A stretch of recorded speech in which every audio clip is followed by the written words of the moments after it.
Good morning, folks. Welcome to Something More Than Gibberish, episode 34.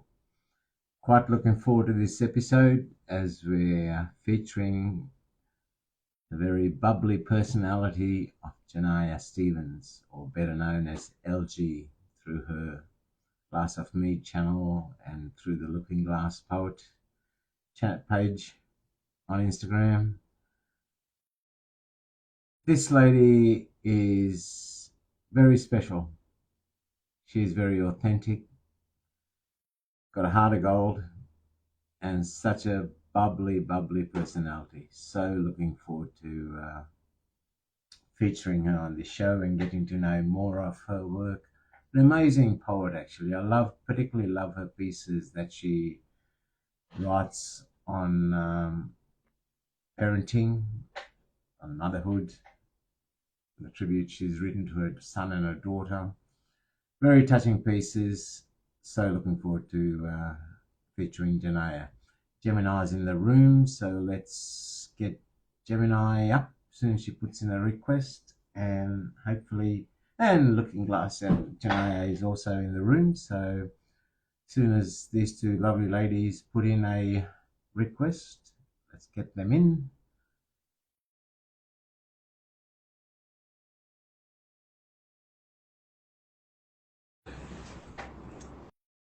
I am so excited about this show. Hello, hello, and hello.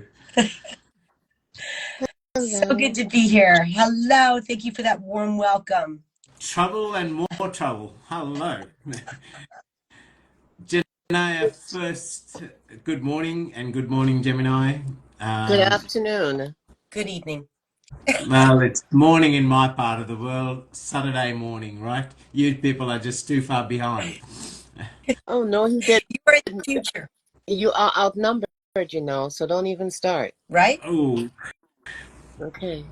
Just saying, be nice. So, Janaya, firstly, thank you for still coming on. I know your health hasn't been the best, and sleeping out in the backyard. Todd's mean, kicking you out into the backyard, isn't he? Well, today was a better day. Sorry. I just got to get this right. I apologize. I, anyway, yeah, no, Todd allowed me to come in and shower, and prepare, all of this that I need to do to come on like you're normally used to see me. So, yeah, thank you, Todd. I'm feeling better today. So yeah, thank you. Good. And I'm glad to hear it. Thank you, Gemini. It's so good to see you, by the way. I can't remember if we've ever shared a screen before, but I think I first was introduced to you back when I used to troll Mr. Witz's lives, Yeah. way back when. Yeah, it's been so I've known you for quite a while, so to speak, here on Instagram. Yeah, we've shared a screen together on your on Through the Looking Glass. We've shared a screen. Oh, I'm one of the Red Room lives. It was you and the other young lady that's she's very vibrant. Eileen. I think it was Eileen. Yeah. Oh my goodness. Well, it's so good to be here with you. Thank you so much, you two, for asking me. Anyway, I'm gonna put my hosting hat down and let you. Look, I Um, remember when you were too shy to say much. It's, it's so true, isn't it? So true. I love it. It's beautiful. I love the evolution. You stepped right into hosting. You stepped right into your creativity. So it was wonderful to look at that from afar. Oh, bless you. Thank you. You're welcome. that must have been way before my time. I've never known LG to be. Do I call you LG or Well, Janaya? What's? so it's yeah. Janaya Stephens is my name. But I do love LG. I actually refer to myself as LG sometimes, which sounds really weird. Like I'll be talking, especially with Todd. Sometimes I'll be like, "Yeah, LG's got you there," and I'll be like, "What am I talking?" Right? So either's fine. I do love my nickname. So So And the LG LG, it is. The LG that I've known since I got on Instagram was the bubbly, confident hosting. I never saw the shy evolution there through the passages of shyness and into confidence. So, well, looking forward to getting to know more about that side. Um, so, LG, uh, you do a lot. Your presence is amazing. You touch many hearts on this platform through your authenticity, through your hosting, through your availability to people, your support of them.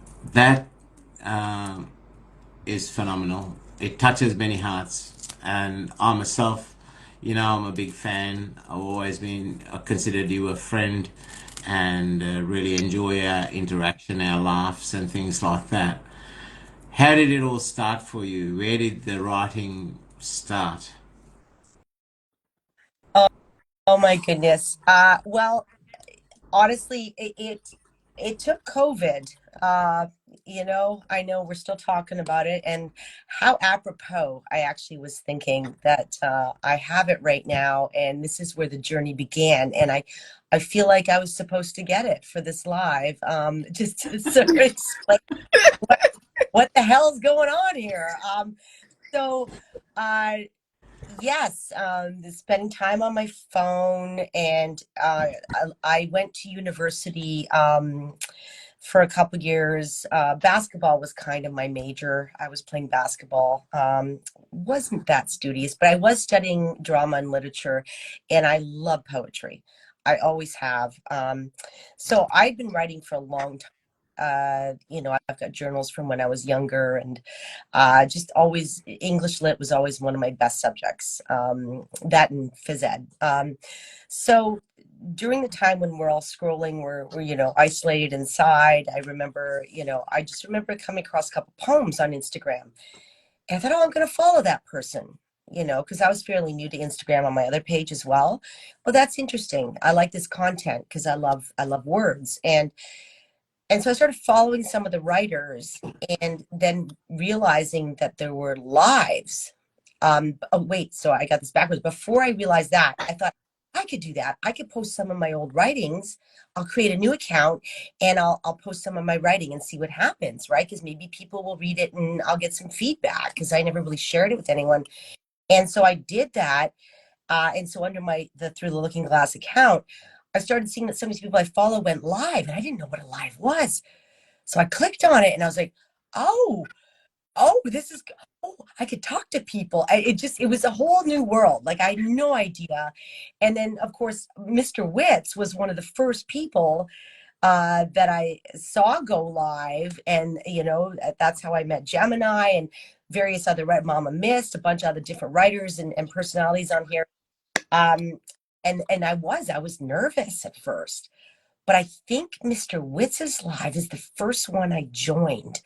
Yes. And he guided me through that. He was like, it's all good. Like, he made it very comfortable.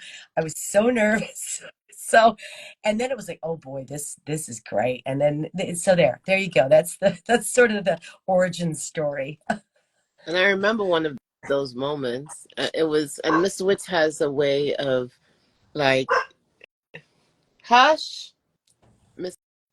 Witz has a way of really like just seeing you, and he has a way of seeing people and causing them to be seen, as well. And he's done that with several of us. Yeah. So it was beautiful sitting back and watching him see you and seeing you because he saw you. It was beautiful. Oh, I have always had such a soft spot in my heart for Mr. Witz because of all that and just getting to know him. And absolutely, I couldn't agree more. It was certainly a safe, soft place to land for my first time. Absolutely.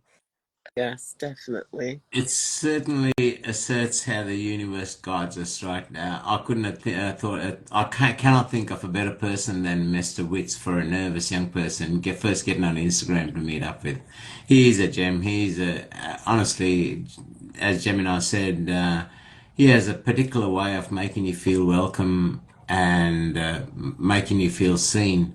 So it's funny how the universe does guide us along the path we're meant to travel, right? And now look at where you are and how many people you make.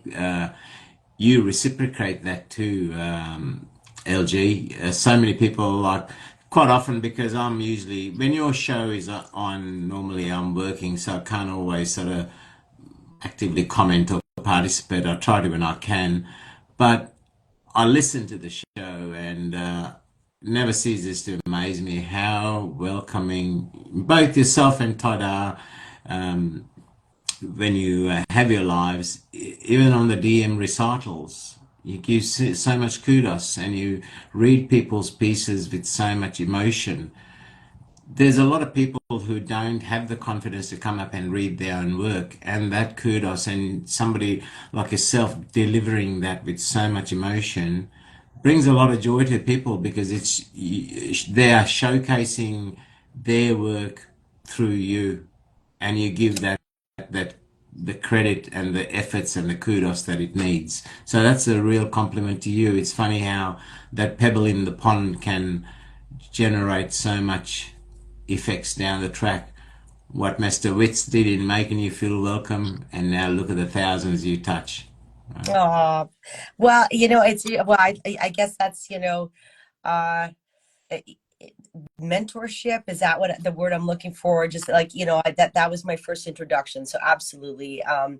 And let's be honest. I do have a comfortableness in front of the camera, but never in that format. So I think it was just interesting to feel like my words might be interesting to someone else, because I'm an actress, so the comfortableness in front of the camera has been there, but reading other people's words and trying to give them that, um, just to give it what it deserves, and it being personal was so different, and there was a bit more pressure because you don't want to fail them, you know what I mean? Especially, and there's so much emotion oftentimes too behind what people share in this beautiful space. So yeah, it was a learning curve. I got more comfortable. There was a live, I just have to give a shout out to the Godfathers. There was a live we did called the Gin Joint, early COVID, on Saturday nights, and people would send some spicy pieces. And I used to be extremely shy about reading those ones. Like, I would blush. I just wasn't used to that. I mean, I certainly didn't audition for pieces for performances like that, And so I'd get these pieces, and people would DM me, and I'd be like, oh, and I would be trying to work my way through the words. And so there was a lot of fun had watching me try to do that, and I did learn to sort of separate myself from. Yeah. So I just thought I'd add that piece of fun. There's a Yeah, I haven't comment. there You have no idea what I'm talking about, Jonah? There's a comment there, LG. I think the difference in when you're acting or something, you're playing a role, but when you're on this, especially when you're reading your own pieces, you're exposing your innermost vulnerabilities and your innermost self, and that's a different, right? We can all portray a persona we want to, but when you want to be authentic, and you can see that in people that who come up even and recite poems, when they want to portray a persona as opposed to that authentic piece where somebody's speaking from the heart. You can see that. You can sense it. Gemini, sorry to get distracted, but I need to know more about this dress. All I can see is a collar. I've got to see comments there. People want to write poems about your dress, about the devil in a dress, and I'm sort of going, what the hell's going on here? It's your own nemesis, Lone Wolf. people. It's just Lone Wolf and Lone Wolf alone. Anyway, I'm not going to go down that rabbit hole. Yeah, but why did you have to go ahead and talk about the comment?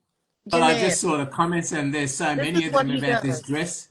But This there's is what he does. complimentary comments too. Wiley put in a comment saying, I love your dress, Gemini. So I just want to know more about this dress. All I can see is just This an is edge there. this is what he does, LG.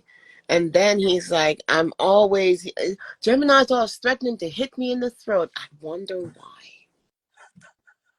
You just sound like siblings. Like we look at the look she's giving you. Oh, that one More too. like step siblings that were thrown into a situation. Yeah, I don't know why I'm going to thank God for that. The brother I never had, never wanted. Now, Look at LG. William. William's like play nice children. I feel like I've walked into the wolf's den here. Oh my goodness! Look, it's a fortnightly thing. This happens every Every show. She just show. the LG. So, what came first, the acting or the writing, or the writing that led into The acting through your? the writing definitely came first. But just as a something I love to do always. I came into acting late. I was in university playing varsity basketball. Um, Studies were not really my strong suit. But I got into a university that allowed my grades. And I tried out for the varsity basketball team and I made the team. It was the second best team in the country at the time. I didn't get to play much, but I was the hardest dryland trainer. I worked hard, and I sat on the bench a lot. I think I got 3 minutes in one game. It's very exciting. Um, and of course, miracles didn't happen in those 3 minutes. And the coach said to me, I'm probably not going to play again next year, but we would love to keep you on the team, you know, Mm. because we would do like the suicides and some of these girls play for the Olympic team and I'd be the last one running. Like I just had that grit, but I was multi-sport athlete. I wasn't and I'm 5'5". Let's remember that. I wasn't going pro in basketball. And so I was like, what am I doing? And my theater professor said to me, I'd like you to audition for the school play. And so I did. And she cast me as Juliet. And it was this really cool rendition of Romeo and Juliet where it was like scaffolding and we were on rollerblades and it was, and I never studied so hard in my life. I actually fell in love with the process and all of that. And I knew that I wanted to be an actor then. And so that was, my second year of university. And I had done an extra year of high school. So it wasn't until then that I then went to theater school and it was a late thing for me. So the writing was definitely first. Mm. Yeah. So that's kind of how Beautiful. that, yeah. So And the acting, I've never seen anything of yours here. Is it series? Is it movies? Oh, or um, both? if so anybody that is here, and I'm hoping you'll tag this live as well as collaborate on my Janaya account. I'll put it up there as well. Mhm. Because everyone should know what you guys do here as well. Um, I've had a good career. I've done a lot of stuff. I was in Death Race with Jason Statham. If you ever saw that movie, I got to kiss Jason Statham. And What? yes, I played his wife. And I remember the day, it was kind of funny. Because everyone's like, oh, well, what was that like? And I'm like, well, I literally met Jason on set the moment we were about to rehearse. And Paul T. Anderson, the director, came on and he was like, all right, because Jason comes from an athletic background as well. And it's like, okay, this is what's going to happen. You're going to throw up her on the counter. You're going to have a little you're going to make out and then you die. So, to spoil it for anyone, I died well. But anyway, so it was like, hi, Jason, nice to meet you. And then it was literally like, okay, so then we do the scene. And everyone was like, what was it like to kiss him? And I was like, honestly, I don't remember. I was so concerned about being good enough to be kissing Jason Statham. Like I was so in my own head. I was like, I don't remember a thing. It was like a complete. I was in this series here in Canada called Flashpoint. I had a recurring role. I played Hugh Dillon's wife in that. Marie Osmond. I played Marie Osmond in an ABC movie of the week. There's stuff. So I've been blessed with as a Canadian, I would say I've worked quite a bit, but it's not consistent, so. That's that's that world of acting, right? Anyway, Todd, you can relax. Are you YMBD me? love you. She's like right here for Death Race 2000 to 2000. Like, You'll have to send me the link to this movie, Gemini. I've got to check this out, see if I can pick it up here. Todd, relax. okay, This was sorry. way before her kissing Jason Statham was way before your time, so you can relax. You're safe. Your position as king of the castle is safe. Todd, relax, chill. Don't want to cause What? any havoc here. What are you talking about? Todd. Oh, I'm like, I haven't kissed anybody in like 7 years. What are you talking about? I don't have no castle. If I do, then I'm in the tower. There's a moat and there are 2 dragons guarding it because ain't nobody come up here yet. You know what? Todd and I have both lived a life, and everything that comes with the lives we've lived is we're yeah, like we're just yeah. I think he probably likes that credit of mine too. I mean, you know, maybe he watched it before we met in person. I don't know. Maybe he was trying to test, like, check out. Okay, she could kiss her. I mean, who knows? I don't know. Maybe he was trying to outdo Jason Statham. He did a very, very good job. No, Todd, there you go. Now, I'm now, blushing. I'm blushing. her Horizon said that you also acted in Suits. Is that correct? I did. I had a scene with Katherine Heigl, where I actually got to pretend I was more powerful than her, and I think I did okay. Wow. I got to get You an eyeball, you know. So now, I'm dying to hear some of your poetry. okay, I've got to say before we get into that, I put being a parent as well. And look, my son is probably the most valued person in my life. That's the best thing that I'll ever leave this world when I do exit. So I particularly I'm always touched by the pieces that you've written for your son and your daughter as a mother. They are just, I've got no words to say how much they mean to me. But anyway, are there, on the same token, even some of your reflective pieces as you've looked back in a reflection through life, they all carry such a powerful emotion and they read so well that I find when I read your pieces that when I read that last line, I feel like I've gone to a place where I wasn't, and then I'm suddenly back in where I was when I started reading it. That to me is beautiful in a reader, right? When he can draw the reader right into it, where I'm in another time, and then I just snap out, and I love that about your work. So I am looking forward to hearing whatever pieces you've chosen to showcase, and then to discuss them in a bit of detail. oh, okay. Well, I'll be honest with you. This is such a treat. Because right now I want to ask you guys questions and hear your pieces. It's very hard, like as a live host. Like this is my first time just being able to talk about myself. So bless you both for giving me space. Thank you.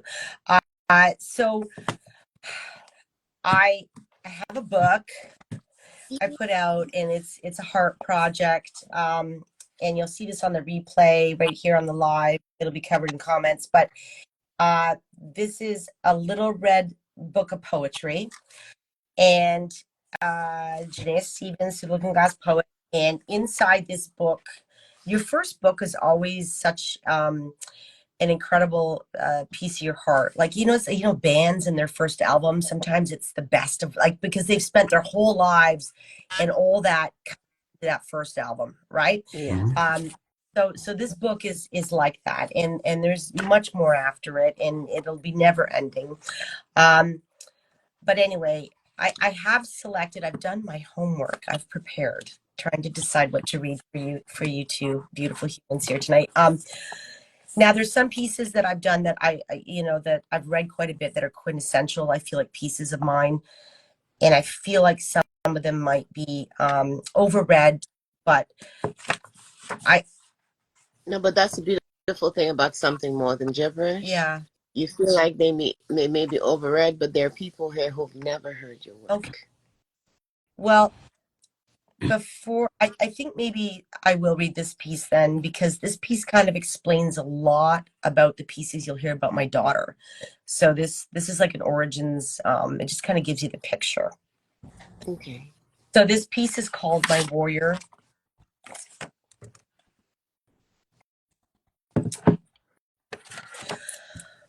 I want to talk about PTSD. I want to talk about how that could have been me. I went to war, but there were no guns, no bombs below my feet. Instead, there were feeding tubes and IVs hooked up to you. It was an invisible enemy you had to beat. I still can't believe what you've been through. When your body decided to start attacking you, you were only 9 months old. I thought you had the flu. I will never forget the sound of the creaking wheels of the ambulance's gurney as you were glided into our new home.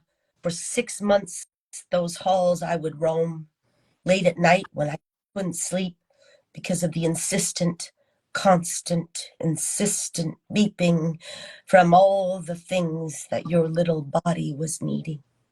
350 platelet transfusions later, 48 red blood cell transfusions later, countless surgeries, and you lost pieces of you before they even grew. How many people did it take to save you? How many thank you cards did I not write to unsung heroes in the dark of the night? Harsh medicine running through your veins, lost hair was not a big thing as you were still a baby. Yet still it fills my heart with pain to know how you spent those first 2 years of your life. The battles you fought, and you couldn't even talk to tell me how you feel.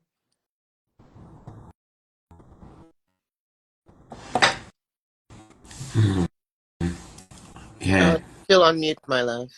You still You on did, mute. thank Okay. you. You did not have it easy, and you are so strong. Strong like the warriors you see in make-believe stories on the TV. You are fairy tale strong, superhero strong, an unbelievable spirit. And not to be selfish, but truth be told, it was hard for me. But I couldn't let you see. At night when you were sleeping, I would hide my face in the pillow and start weeping, silently so you would not hear. That was not how I pictured the first few years of your life, the first few years of me being a mother. But I wouldn't trade you for another. And here we are. And you are here, and we are here together. You can run and sing and dance and play, your hair flowing in the wind. And I have you to hold. So that's our story told. And if I may be so bold, you are a warrior like no other. So this PTSD I carry with me is a badge of honor. Ain't no big thing. With gratitude from the other side, even though it still hurts inside. Peace.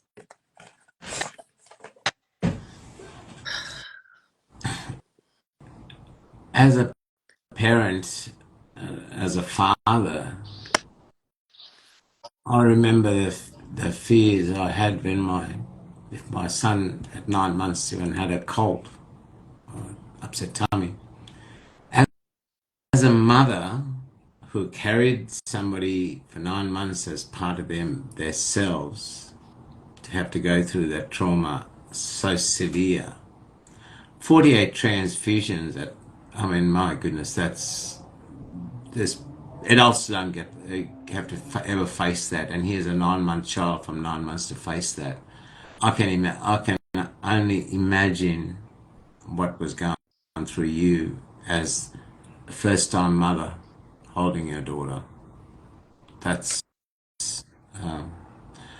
and you captured the thoughts that would have been going through you, the emotions, the strength you would have had to find to sit there watching. I know every time my son spent time in hospital, I the only thought in my head was, I'll trade places with you. I'll Yeah. trade places with you. And you can't. You've got to sit there and watch. And yeah, Janaya, you captured every aspect of what being a true parent is in that piece. It's Thank you. It is almost surreal to think that that was my life. Like, it's hard to remember where my brain was at that time.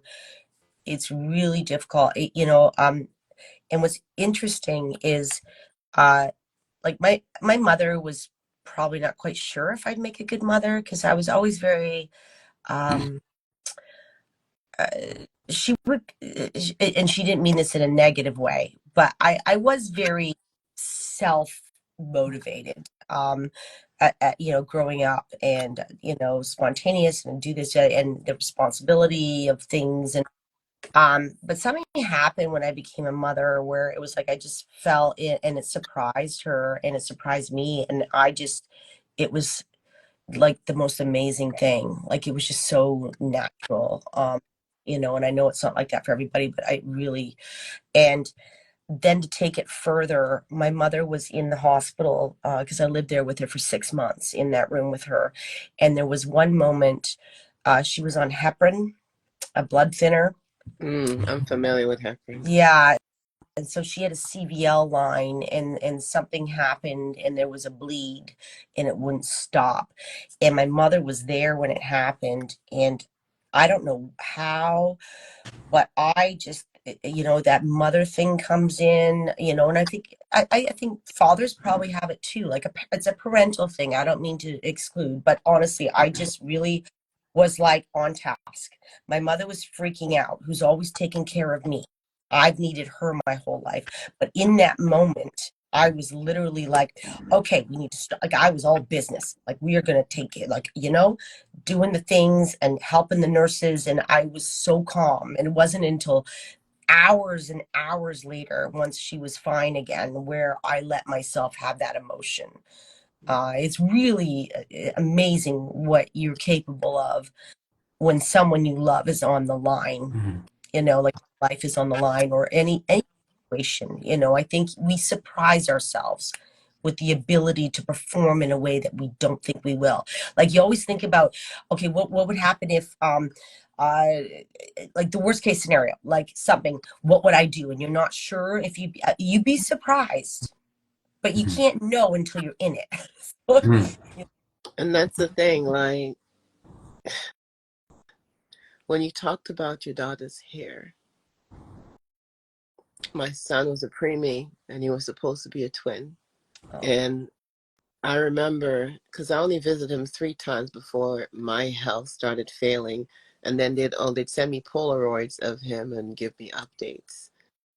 Him and his sister are like this because, like, I think he imprinted on her because that's the first person who opened his eyes for. oh, When you talked about her hair, they shaved the sides of his head because they had to put an IV in his head. And I'm looking at him now. He's taller than me and a full head of hair, and he's strong. He can pick me up. And he was like this tiny little helpless feeding tube down the nose, the little all the little things on him, and then the little incubator, and just to see him now. And I can't imagine what your daughter looked like with all of those machines, and seeing it day in and day out, and just having to smile at her when she was awake and be strong around everybody else, and then in the middle of the night, 3, 4 in the morning, have that moment to yourself. And oh, thank you so much for relaying that so perfectly. And I try not to cry, I'd be like done. no, But I'll cry with you. It's okay. Oh my gosh. relating that, you brought up all of those feelings. Because one son was in intensive care, the other one was in the morgue, and I was on the cancer floor. But God. but you were there for 6 months, just seeing all the ups and downs. I know heparin too well. I had to take it. Levinox, heparin, Coumadin. Yeah. but for a little body to sustain so much and for you to be there and just be the only comfort that she would probably take at all.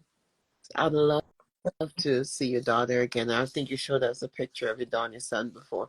I'd love to see your daughter again with that in mind, because that is the first time I'm hearing this portion of her life story. She, it was me and Elmo. She, Elmo's World. Elmo loves Get a little DVD player. This is before like streaming, but I swear to God, all the Elmo DVDs like that because she couldn't move, and Elmo was her best friend. I Now I think got the voices in my head.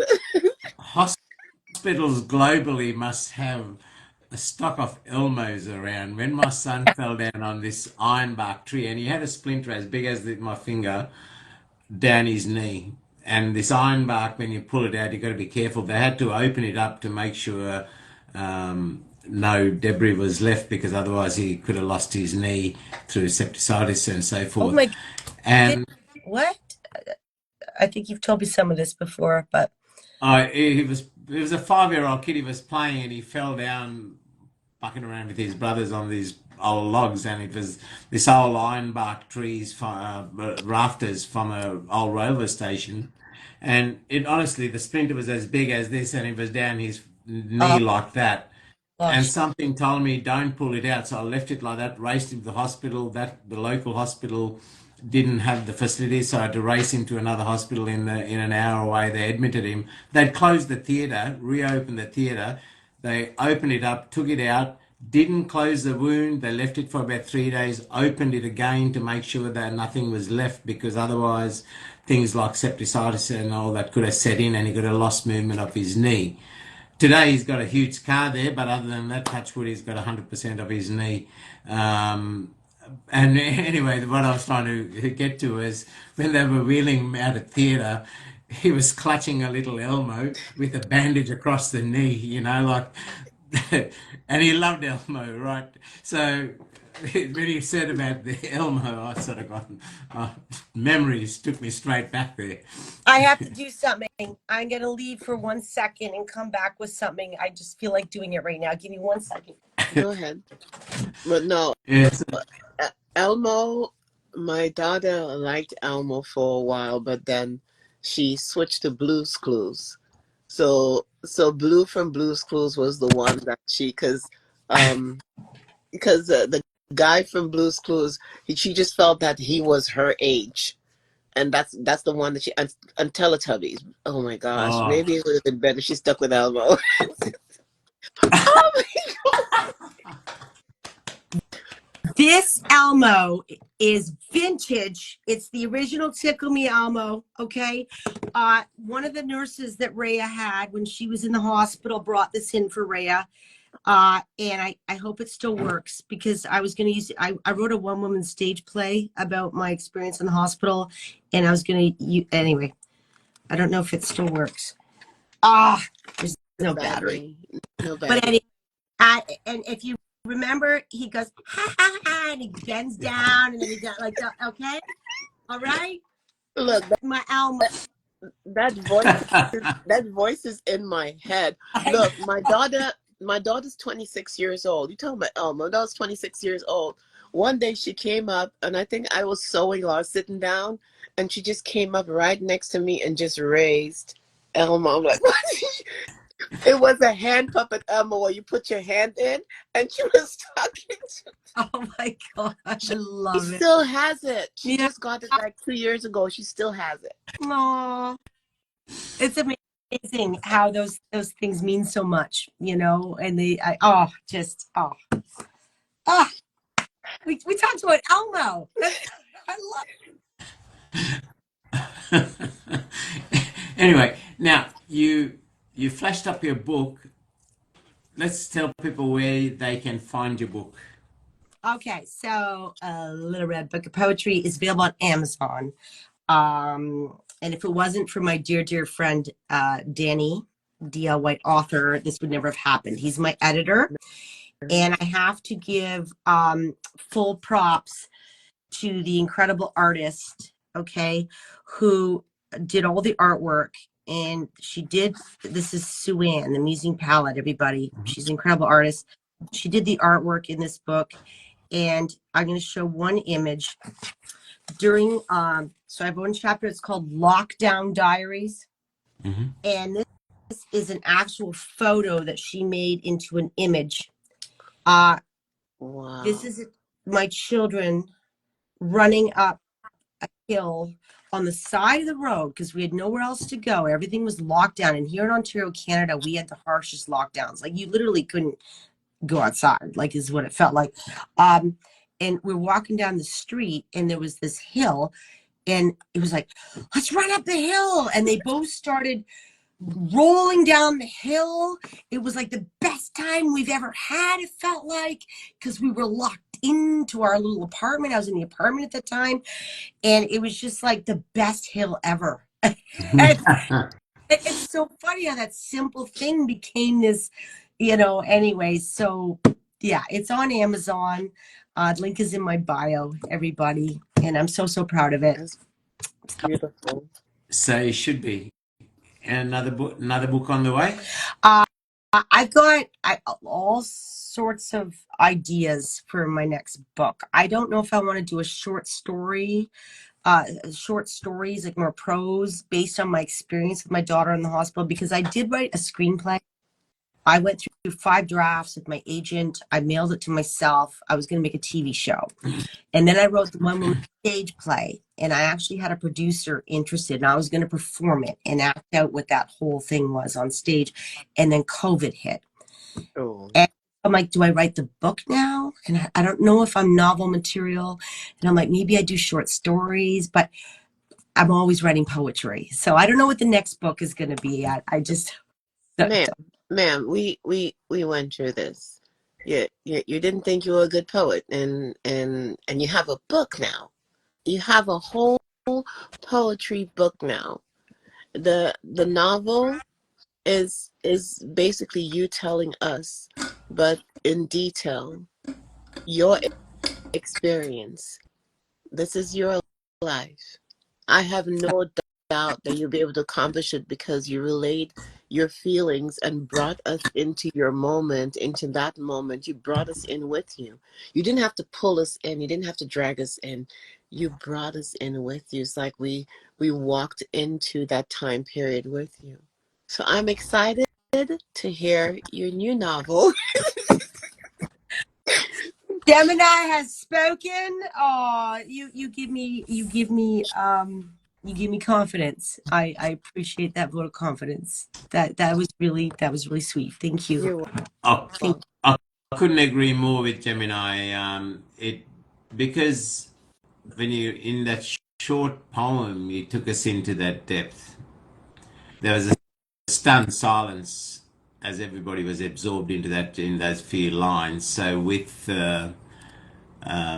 more detail and your authenticity in your style of writing as well, Janaya, I think you will do well. Oh. I have no doubts at all. All right. Well, I will take that under serious advisement. You too. Wonderful. Now I have a question. Mm-hmm. Oh dear. How did you come? Oh my God. It's not for you, Rainier. I know you are afraid of any questions. Sorry. You got me snort laughing now. Go right ahead. Okay. How did you come up with LG? I because of my love of literature, like we all, I'm sure. There's something Alice in Wonderland. I've always and I will tell you, when I was younger and writing, and I didn't bring it with me, but it's downstairs somewhere. I could actually show you when I was writing in high school. I collected all my work and printed it off on those old printers, and I stapled it together, and I wanted to make a cover page for myself. And I thought it would be so... I think she swapped herself off. Okay. Should I continue or would you want to wait for? Um, yes, you should be straight back. Mhm. That horse is fallen off her chair. Yeah, she is. Let's bring her back. She's fallen off her chair. That could be me later. I wish, yeah. Oh, hello. There, I heard that. You thought you could get that little jab in before I came on. I'm not sitting on a chair, number one. Number two, if I fell off, I wouldn't fall so far. He said, okay, just wait till I see you in person. You better not be wearing no camouflage and stuff on your neck because I will get you eventually. As you were saying, LG. As you were saying on how you got your name, Yes. until Rainier said something that had me looking on here distracted and then talking about me falling. You know what? I'm not even going to dignify that with a response anymore. Serious. I love how you're like, if I fell off my chair, I would have fallen much further. I see, I would not have fallen. Every cloud has a silver lining. See, one of the good things of being short is you don't have far to fall.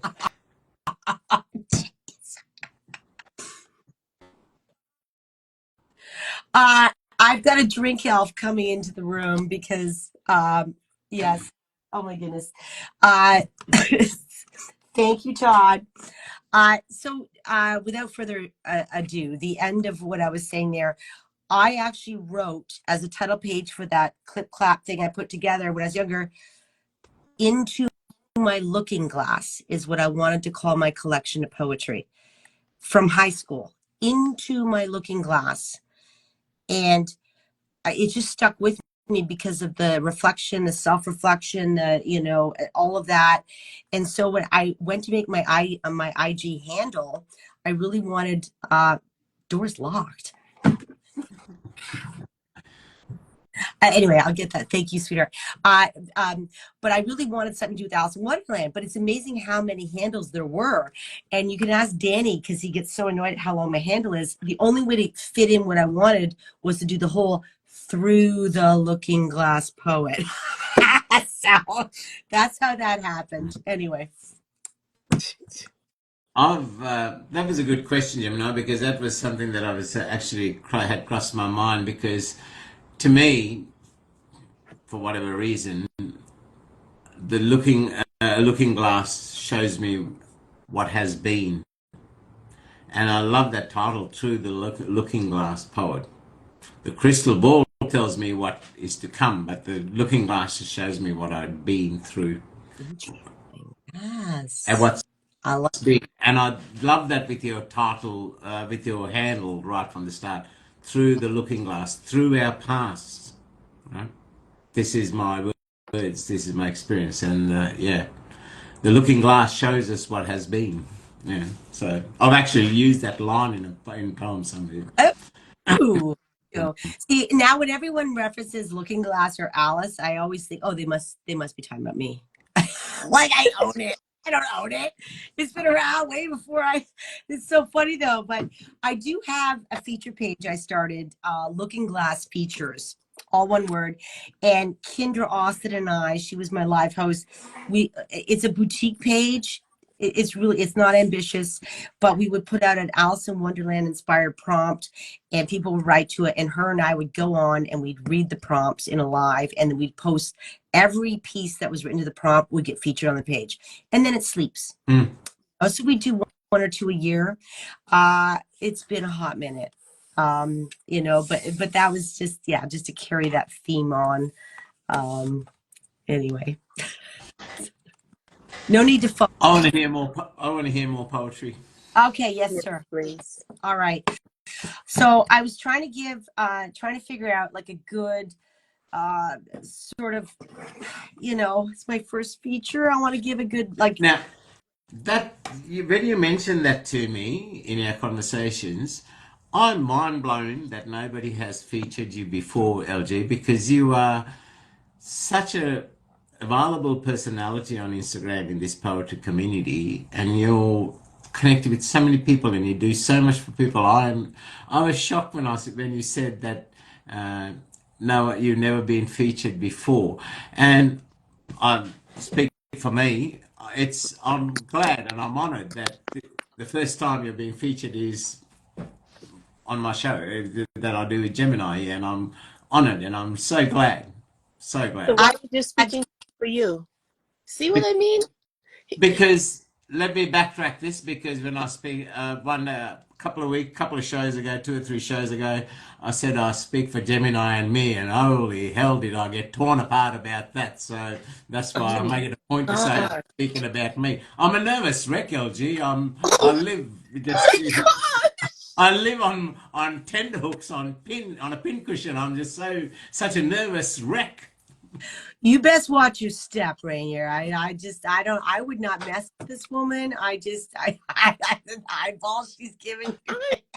I am flabbergasted. Like you, what? All of a sudden you're just so, you know what, Rainier? You poor thing. I am so sorry that I have placed so much pressure on you and made you such a nervous nitty-witty. But it's okay. It's okay. All you need is a nanny nap and you'll be just fine. Oh, 20,000 miles of ocean and between me and wherever she lives, I am still a nervous wreck when I see those death looks that I get, you know what I mean? So, but getting back to what I was saying, I am honored that the first show you've been featured on is here. And I want you to know that this is all about you. So okay. Let's I read some ask many poetry. more questions. I just want you to showcase Janaya Stephens to the world. Okay, thank LG you to the world. so much. And I'm speaking for myself. I am honored to have you on here, LG, Aw. since he was too terrified to speak for both of us, as he has always done in the past like couple of months, speak for both of us. But I am honored to have you here. And by all means, I will keep quiet now so you can go and share your poetry. Thank you, Rainier. I'm having too much of a good time. I keep forgetting I should be reading things. Sorry. Uh, okay, so okay. So this is one of my favorite pieces I've ever written because I love the flow. And this just okay, so my greatest muses are my children. They really are. They've inspired so much poetry for me. Just because childhood is such a beautiful thing. And that has a lot to do with how I feel about my childhood and also just being able to watch them grow and feel the magic through their eyes. So this is called Poetry to Me. Without letters or words, it's the vision of you, the very air that you breathe. It's the raging colors of your heart, its chambers beating and its every part. It's the wind through the trees, the laughter that brings us to our knees. It's the silly things you say and the wonder in your eye. It's the way you look at me, how you want me to hold you when you cry. Knowing that I am your safe space and in turn you are mine, we don't need words, we never have, because the bond we share needs not worry about wear and tear. What we share is everlasting throughout the ages of time, and even after you are without mine. Autumn is here. It's the turning of another tide, the trials and tribulations of another year gone, the hues of what we've been through reflected in the trees. Some of the leaves are still trying to hang on. Some of them have fallen to the ground, their time gone. Some of them preparing for coming winter as we hunker down and remember exactly what it is we should be thankful for, always wishing we had more. Wanting to walk through other doors, but the shore upon which we find ourselves is truly all we need. I am thankful for you, and you are thankful for me. And on this beautiful day, let us breathe deeply the clean, crisp air that reminds us that we care, and this time together we get to share. You are poetry to me. I am just thankful that we get to be here together, no matter the weather. Peace. And that was obviously written during COVID on a day out in the park, you know. So when I say no matter the weather, you know, like, and I was, so. That line, the leaves, some of them fallen, their time gone. That line hit so hard for me. Same. 'Cause I think I was sitting under a tree in front of a church that we mistakenly went to, me and my mother. And I was sitting there and just watching the leaves fall and spin down and spin, some landing on me, some landing around me. And I've never been through fall because we're in Florida, so we don't really have a fall. Oh, yeah. So just thinking of, I think of fall and think of how beautiful the leaves are when they're on the tree and they're changing, basically kind of going through the process of dying. Yeah. And how beautiful they are when they fall and just the piles of leaves. But that line made me see it different. Not in a bad way. It's just like I never thought of them, the leaves that have fallen, their time gone. That was beautiful.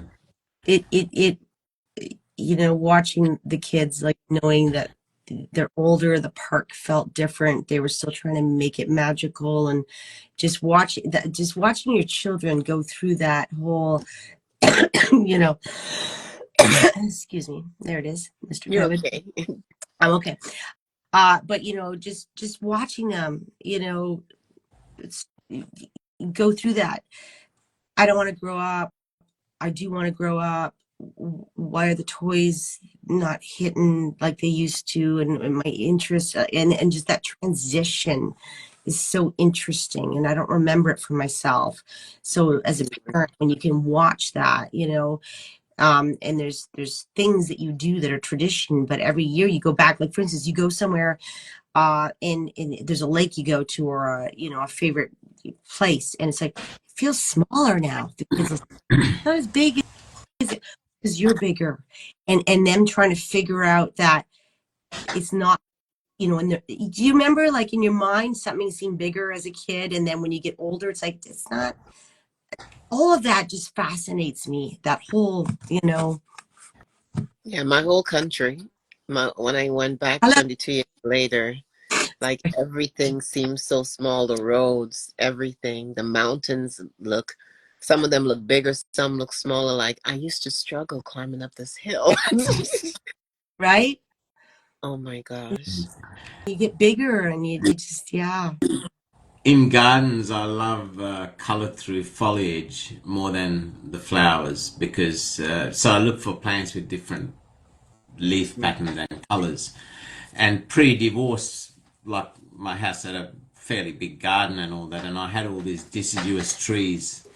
And yeah, it was stunning come autumn, watching the change of colours and the color. My garden used to come to life in autumn, whereas other people's sort of gardens were alive in spring with all the colours from the flowers, and mine was all these leaves. And then I cursed as I had to pick up all these leaves. That you know, my yard was like, you know, you walk out there, there's a foot of leaves, the first strong wind, and all the leaves get blown off. So that the price you paid for that, enjoying that moment's colour in the garden. Absolutely. The other line I loved there was something about showing you your year's work or the work that we've toiled through. There was a line there. And autumn has that way of, you know, you go through the spring, the summer, and you forget about the winter, and then suddenly comes autumn, and it's that time of reflecting the harvesting, the you know the autumn festivals. A lot of the wineries here have a great autumn festivals and things like that, which is celebrating the year's harvest through spring and through the summer months and so forth. And you hit that line there somewhere, something about the work we've done or where we've been. Uh, Perhaps preparing for the coming winter as we Yeah, hunker down and remember exactly what it is we should be thankful for. yeah, yeah. Hmm. And that's over here anyway. All these harvest festivals. There's a lot of food and wine festivals and all that at the vineyards and so forth. And that's exactly what that celebrates. One of the ones about a 3 hour drive from me, the town fills up with about 20,000 people Oh, celebrating this. wow. There's bands, there's food, it's just a wild weekend. From Friday night, it's Monday morning before I'm sober.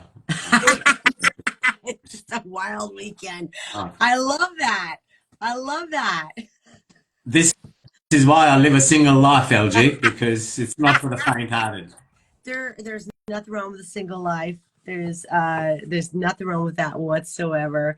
Um, I have been lucky enough to find someone that I can just be my full self and still, uh, it's interesting. I was a little apprehensive because before I met Todd, I was enjoying living on my own for the first time with the kids, and I was my own boss. It was amazing, and I would not have changed that if it wasn't for the right person. Yeah. Amen. Amen and amen. No way in hell I would have changed that if it wasn't going to be with the right person. And So it's been 7 years. It's yeah, not that they're not offers and they're not interesting people, yeah, but yeah. I this has been great.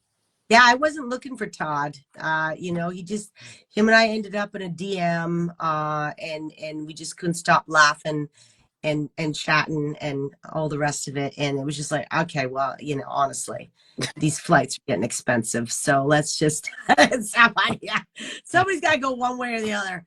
Uh, Oh.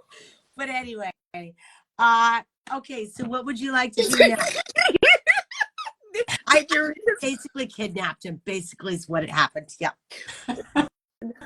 Todd, this is a safe space, darling. You can talk and tell us what's going on. Are you safe? If you're not safe, send a smiley face that winks. Gemini's asking for an SOS. Just put up your hand, blink twice if you're not safe. Well, we can just send an emoji. Just send an emoji that winks if you're not safe. It's all right, Todd. My plan is to talk to you Ooh. about featuring you on next Yeah, when you're available. And then I want to bring you both on the show. So you'll have your chance to defend yourself. So let LG have fire the first bullets, and I'll bring you back, from the rear guard to just fire your bullets, and then we can fire at each other on screen together. So that's the plan, Todd. I'm working on this one. oh my god, I love Ooh. it. He put a hand up and a winky face, but afterward he said he's safe for now. Baby, Todd, don't say anything else, love, if you want to remain safe. LG, he didn't mean it. I'm actually dying. Okay, I don't know what direction to go in now with my next piece. I've got a bunch of stuff here. Um, Do you have anything about falling in love? I'm not so great with the falling in love pieces. I'll be honest. But I do have something. Like honestly, like my best work, and also too, I wrote most of it. Okay, so this is the thing is I prepared a bunch so that we could go with the flow. So here, so you're asking. Okay, so there is a piece. And I gotta find. Da, da, da. Oh, it's in here. Okay, so I've also been in a couple anthologies. Brandy Lane has produced two. There's one winter anthology. Brandy Lane produces beautiful books, by the way. And then she also did another one. So this is called Love is Pain. And there's a piece in here. Okay, so I know my next two pieces. Here we go. All right, let's read some poetry. This piece is called, oh, I thought I was prepared. You are prepared. You knew exactly where it was. You just have to find the spot in the book. I do. Here we go. So this piece, you asked for love. So here's something on love. It may not sound the way you normally used to hearing it. This is produced in Love is Pain by Brandy. It was published in this one. And this is called A Burden. So life, as you know, we've had full lives, and a burden. Quote, it's something painful you must carry even though it hurts you very much. It's something that you tuck away deep down inside as far as you can, so that you can make room for all the other things, but it never really goes away. A burden is something you carry while trying to build the blocks of joy, while trying to remain present in the moment that is here today. But that burden sneaks up on gray days. It will always replay. It is here to stay. You carry the weight of mistakes you've made, days that didn't go your way. There is a strength required to carry them. Every one of them like patchwork in the fabric of your story. And I am here for yours, love. I'm here to help you distribute the weight. If we carry them together, it won't be so great.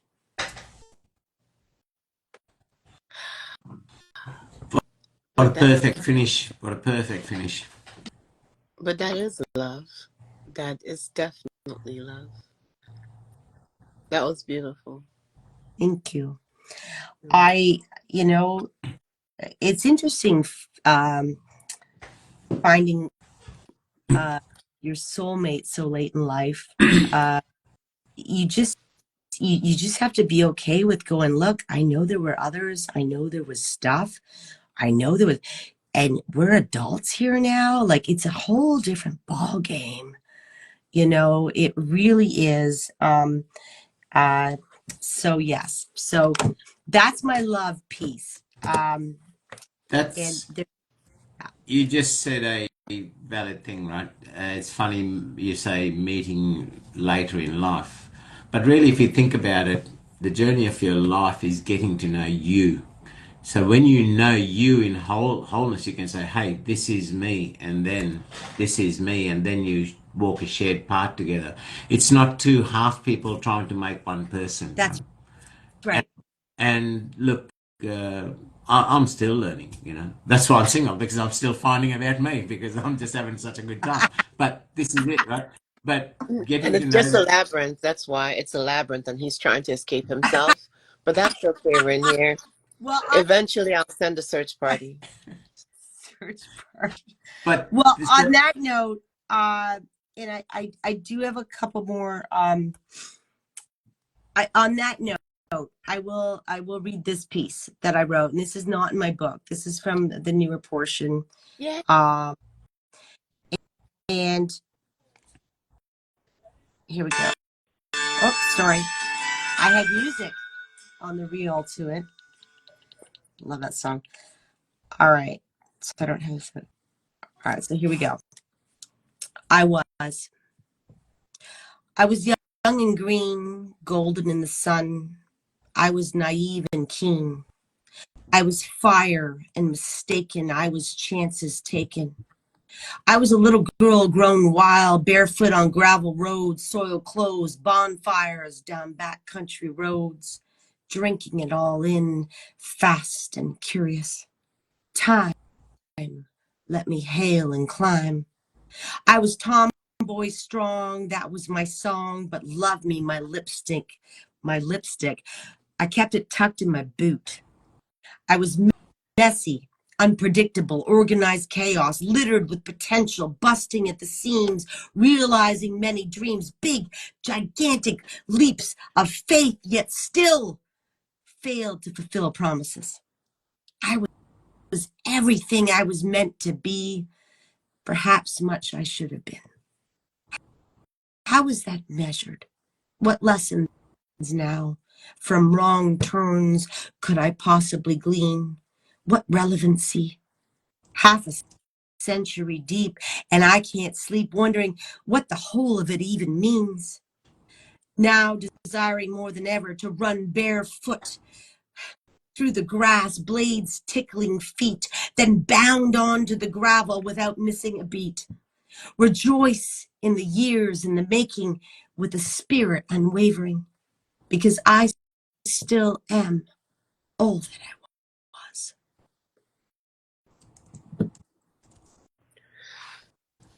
Oh, wow. When you said tomboy strong, that was me 1,000%. Now look at me, it dresses down to my ankles. Girl, I got makeup on and earrings, okay? Like this, like I had dangles on right now. You see that, but you're better than me because like I did the makeup thing for a short period of time. And my mother hated it. I still love walking barefoot. So I resonated so much with that part. I still love walking barefoot. I was the parent, the mom at the playground that played with I was the monster for everybody's children. Yes. Yes, girl. You were out there getting in it with the kid, with your kid. Yeah? Yeah. Me too. Me too. On the slide, on the swing, like I was underneath the playground where the kids would slide down. And once my kids started running, the other kids started running, and then my kids would encourage me, Mom, you be the monster for all of us. My mom is the monster, and I can't get out because I'm the monster for everybody's children. Oh, But it was beautiful. The transition from everything you were, the backwards with bonfires. I wish I had done that stuff. Like the fearlessness, because I was a tomboy, but I didn't have that fearless. I was always very controlled, but like I lived vicariously through your poem for all of the things that I had not done, all the things I can do now. I love that you. I love. Isn't it great as a poet when we write things to have someone relate to it? It's incredible, you know, to hear that someone relates to something you wrote. So that's a gift. Yeah, Thank you. you're welcome. The couple of lines that grabbed me there, well, one was for part of a line that grabbed me.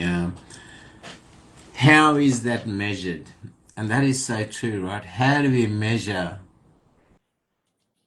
our joys? How do we measure our sad, hard times, the hard paths we walk, the successes?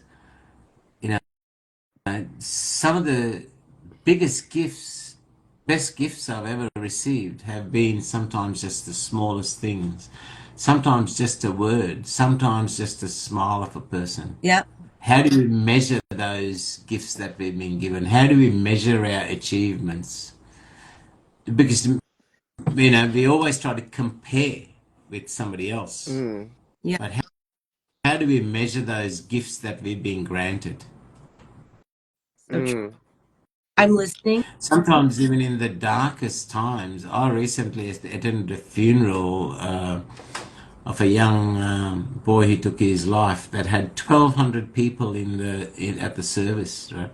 And the biggest crowd I've ever spoken in front of. Here I was gutted for 3-4 weeks. I've been pretty silent because of this, and yet the response I had from 1,200 people that I didn't even know, bulk of them, the response I had, it was almost like through that tragedy, I was given the affirmation that to believe in what I do, you know. Yeah. So you just how is that measured? And the other one you said there, from grass tickling your feet, you bound onto the gravel. Right? Life can be going good, and then suddenly, without warning, we're hit onto some hard times, right?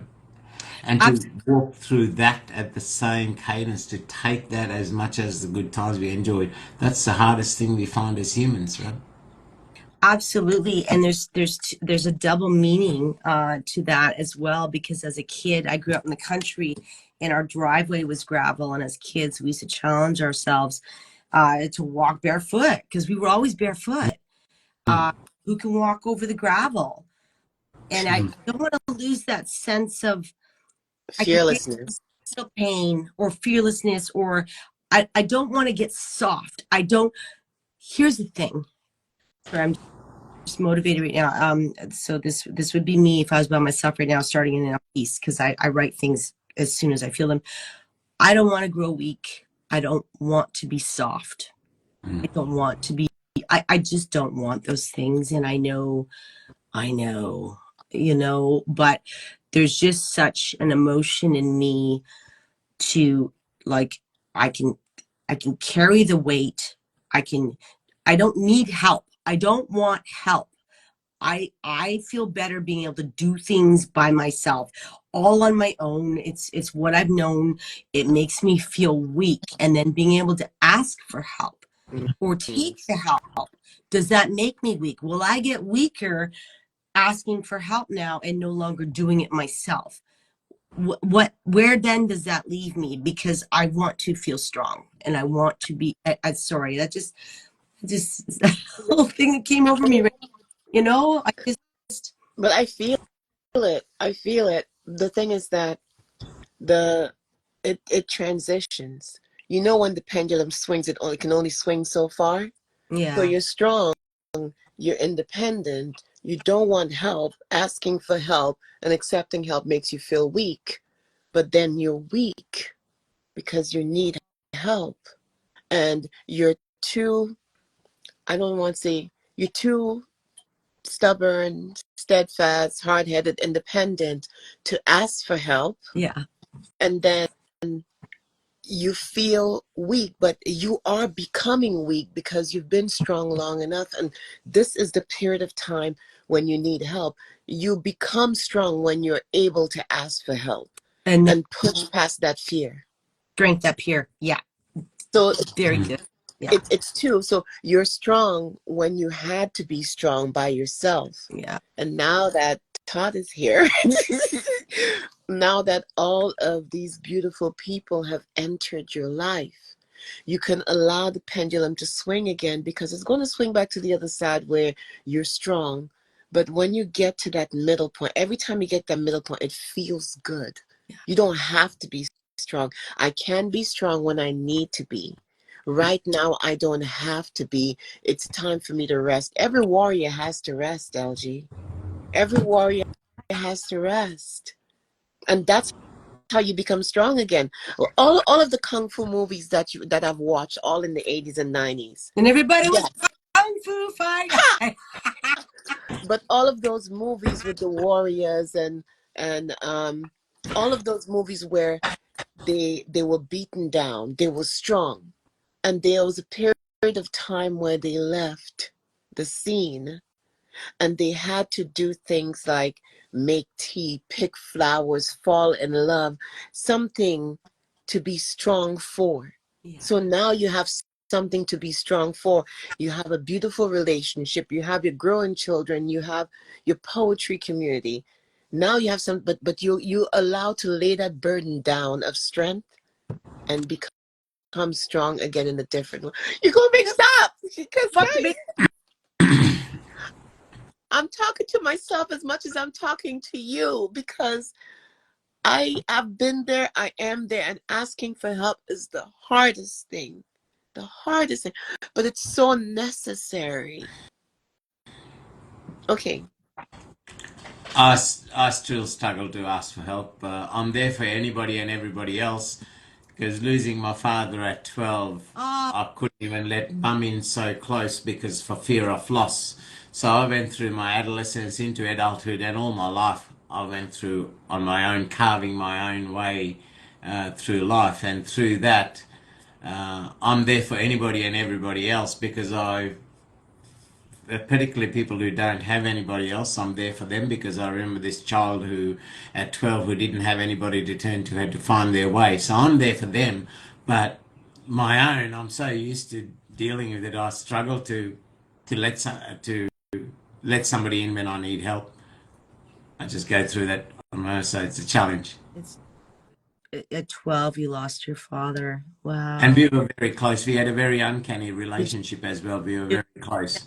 Oh, bless. So, that must. But every cloud has a silver lining. It forced me to grow up and find the strengths and be the person that I am, who's got no fears and got no inhibitions, just accept life on its terms.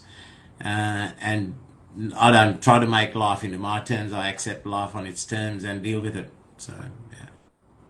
Well, you were incredible.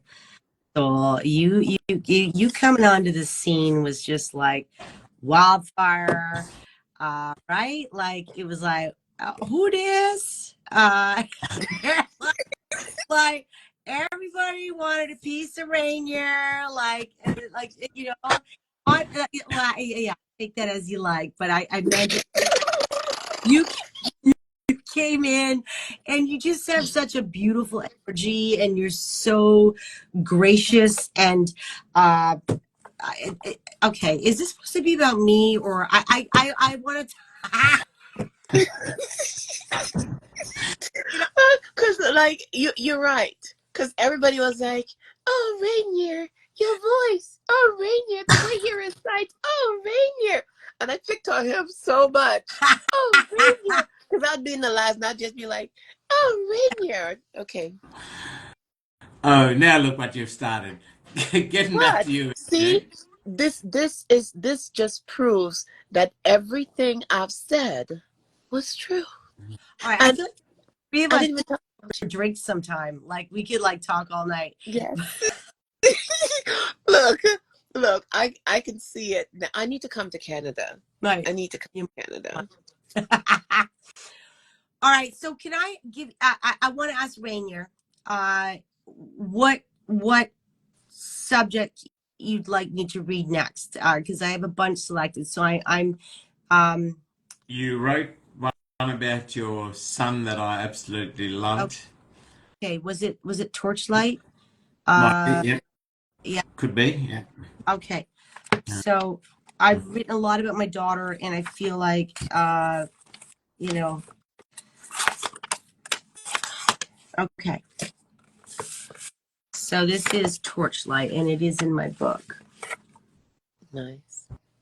My boy, it won't always be easy, but some days will be easier. You're not always going to win, but some days you might. And I hope you can always take it on the chin. First steps are always just that, first steps. There will always be others. Just promise me you'll keep moving. The world is yours, but the world is full of flaws. It needs your help to improve. I hope you will see what's needed and do your part. Be a light for others when they are found in the dark. There are going to be days you feel alone. Hearts will be broken. Words left unspoken. Judgments made. But you must find a way. Stay true to you. Pave the way so that at the end of the day, you can say to yourself, even if it's just a whisper to your heart, I'm going to be okay. And tomorrow is another day. Don't wrap your heart in a cage. No matter what you feel, you should protect it from. Be a light. And may your dark nights be brief, but know they will come. May my love be your torchlight. I love that piece. I love that. Words left unspoken, judgments made. Isn't that life? Yeah, That's right, right. every day in life that happens, right? You walk down the street, you catch them, get on public transport. You can read people's minds, what they're thinking, Yeah, right? Um, um, yeah, but then the last lines even, just speaks of as parents the love we have, right. and Like, and I know there's going to be tough times, and I can't tell you not to do these things or that, like I can't. But listen, I just want to let you know it's not. Mommy's always tried to make it sunshines and rainbows and puppy dogs your whole life.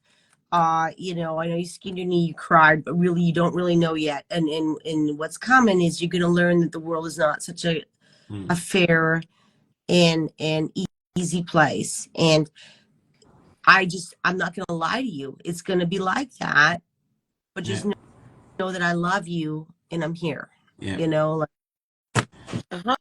I've written a couple of pieces about my own son, and yeah, all I've literally said is I'll fly you as high as I can on my well, shoulders. I don't want you to retrace the steps I've been through. I want you to use that as the plateau to launch your life from. yeah. You don't have to. I've run my race with the wolves. You don't have to retrace those steps.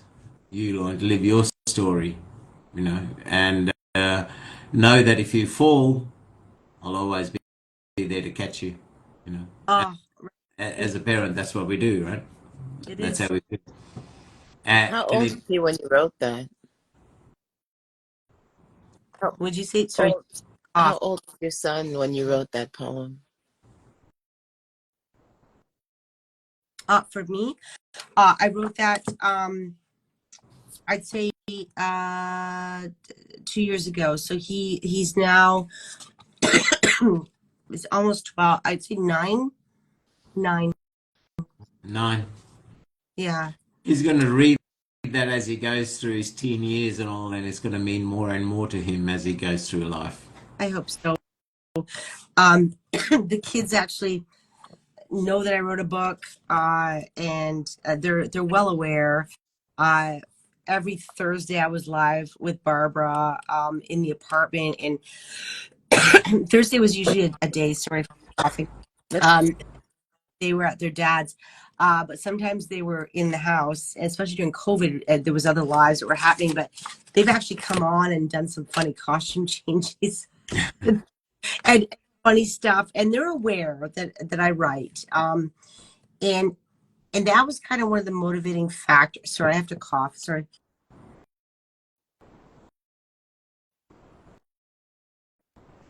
I hate doing that with the mic on. Anyway, You're fine. the motivating factors for the book is actually just wanting to preserve words for them for their future. Oh my. Yep. That's I am so thankful for you coming on and not feeling well. Like you've been a trooper. And you look absolutely gorgeous, by the way. You look gorgeous. Like the makeup, you're glowing. I don't know the sweat, but you you're I'm absolutely starting glowing. to sweat a bit, but honey, it's makeup. I've had professionals put makeup on my face for a long time. If I don't know how to do that for myself, then I have been remiss. You fake it till you make it, honey. That's what we do. No, Yeah. I saw your reel earlier, so I could tell that you were not well. But when you came on screen, I was like, oh, it was like that. The magic of movies, baby. Yes. No, I'm sorry. I'm making her laugh now. She's coughing more. Oh, I probably need more Guinness. Okay, so I know the time's ticking, and I am actually going to try to take advantage of this platform that you beautiful people have given me. But don't forget to leave some to let people know what you got coming up as well in the short to long term future. What your plans are? Where is LG going with her writing, with her acting, with everything that she does on Instagram and. All right. Well, on that note, very funny. I'm just going through all the things I'm hoping I still am yet to land my big Hollywood role. You know, Sharon Stone started late with Basic Instinct. I'm not saying I'm going to cross my legs with no underwear on camera at some point, but I honestly, Sorry, imagery. do you remember that scene? But I look when you said that, I saw you instead of Sharon Stone. I'm like, close your eyes, Stephanie. Don't look.